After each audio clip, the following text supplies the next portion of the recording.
requête est important dans le sens où ça te permettra de récupérer auprès de la DGFiP les identifiants des locaux professionnels loués afin de les reporter sur la déclaration des loyers.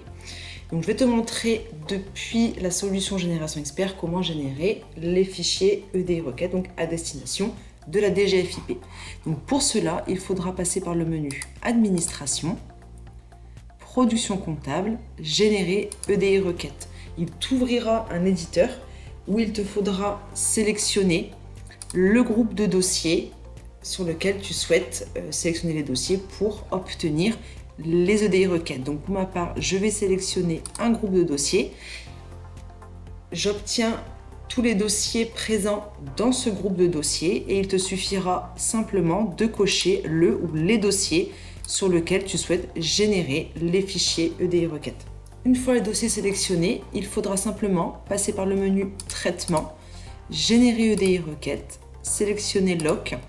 Et là, il te demandera si tu souhaites générer un fichier récapitulatif des dossiers pour lesquels tu auras fait l'EDI requête.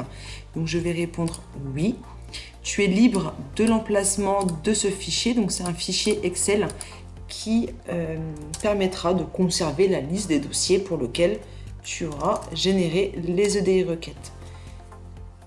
Une fois le fichier enregistré, tu obtiendras un message confirmant la génération des fichiers, mais notamment le nombre de fichiers que tu auras générés. Après génération des fichiers EDI requêtes, cela ira indiquer la date à laquelle tu auras envoyé ces fichiers EDI requêtes sur l'ensemble des dossiers. Donc pour consulter cette date, il te faudra simplement sélectionner le dossier et sur la droite, dans Information dossier, tu pourras voir la date à laquelle tu as envoyé le fichier EDI requête depuis la rubrique date EDI requête et cela sur l'ensemble des dossiers. Tu pourras également, si tu le souhaites, activer l'option non assujetti EDI requête. Donc option qui est disponible également depuis l'onglet Information dossier.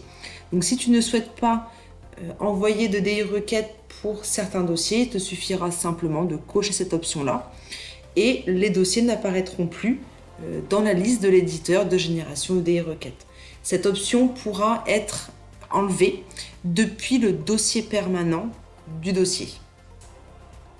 Sans oublier, Baptiste, que lorsque tu génères les flux EDI requêtes, il est important d'accéder au superviseur EDI pour que tu puisses vérifier si les envois ont correctement été réalisés et auquel cas vérifier également si la DGFiP t'a apporté une réponse. Et si oui, importer cette réponse dans la production comptable pour obtenir la déclaration loyer.